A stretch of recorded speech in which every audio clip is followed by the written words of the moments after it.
Hey everyone, Sky Jones here with Blanca Commercial Real Estate's Tenant Advisory Team, and I'm here today to share a little bit of insight on the year-end results for the Miami office market and some feedback on what's relevant for you as a local tenant. So picture this, you're currently occupying space here in Miami. You've probably seen multiple iterations of the skyline. You've seen some of your neighbors and maybe even others in your industry who have rethought how they're using their office space, and you've probably heard a time or two about the upcoming rent increases.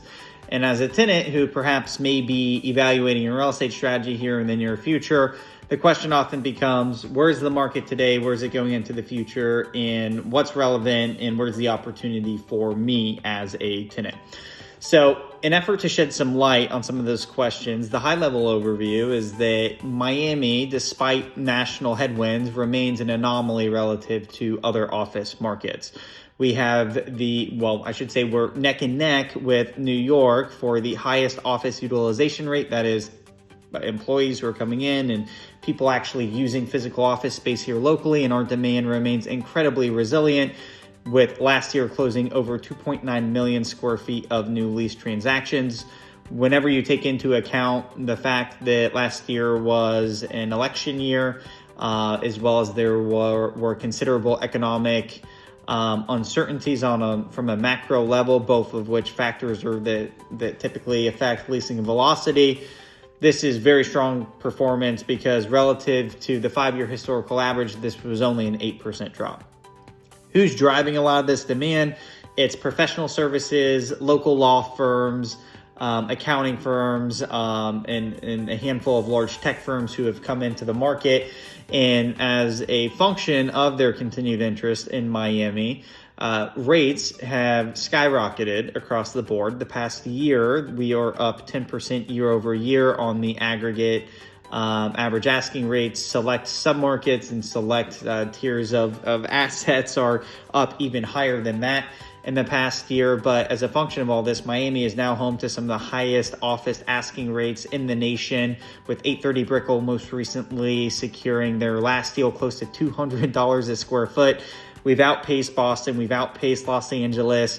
Meanwhile, we're still on the aggregate a value play for those coming from New York and not Los Angeles, but San Francisco, which is why we expect demand to continue to come in. Okay, so getting into existing availability in the supply side of this equation. Overall vacancy has been trending downwards by about 30 basis points compared from a year ago today. But to really understand the story on vacancy and the existing supply, you need to segment it out by building quality.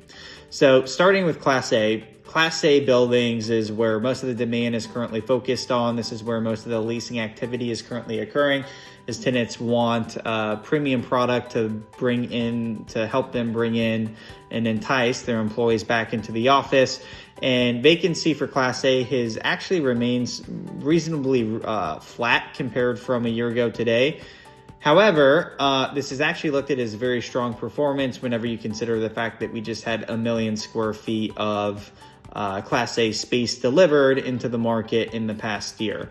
And whenever you zoom into Class B is surprisingly been trending downwards. It dropped about a percentage point. Now it's 16% flat compared from a year ago today. And the reason is not necessarily, this statistic is not indicative that tenants are necessarily seeking out Class B space, but rather the fact that there is limited availability in Class A assets, and as such, some tenants have been forced to evaluate Class B product.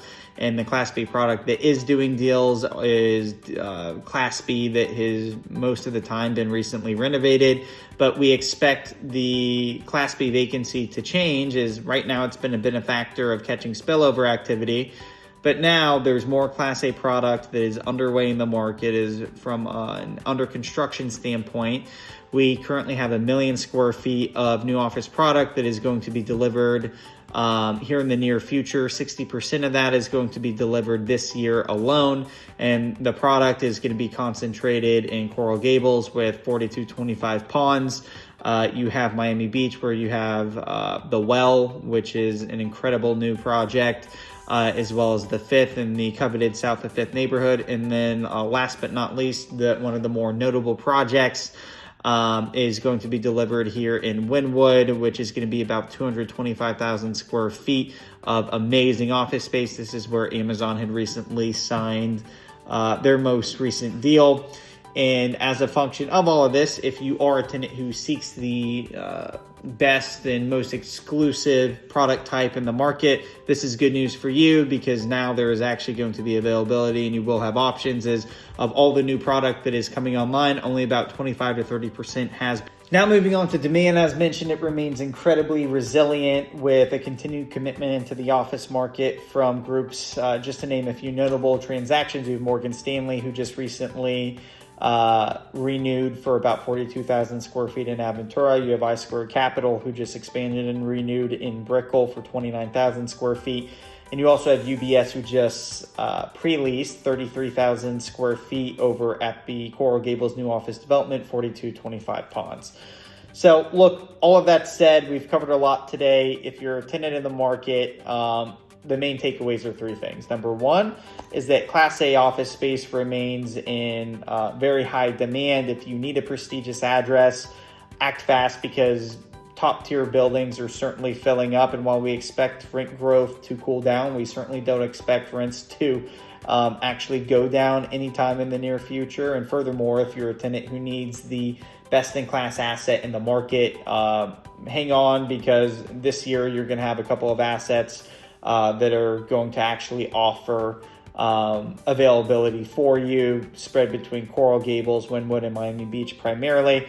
Number two is that Class B space offers value. This is where very aggressive deals are getting done. Most of the rent growth has been in Class A Tier 1 products east of 95. So any variance from that, in as a tenant, contingent on other factors, of course, you should have negotiation leverage, whether it's with your landlord or another landlord. And last but not least, suburban submarkets are seeing incredible traction as tenants are vacating other more expensive submarkets and seeking cost savings. They are looking at the Coral Gables. They are looking at the Miami airports of the world. And as a result, that's causing these individual submarkets to go through their own supply-demand imbalance that's causing rates to go up. So if you're in any of those submarkets, my advice is certainly lock in something long-term, probably sooner than later, because as of right now, all the data is indicating that rates are going one direction. Again, that's a blanket statement, but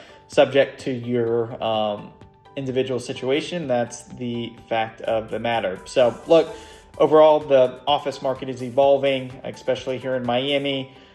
Whether you're looking to expand, relocate, renew a lease, whatever the case is, the time to start planning is certainly now. And if you're considering your next transaction, let me know if I can be a resource. And thank you very much for watching this market report, and feel free to reach out with any feedback or questions. Thank you very much.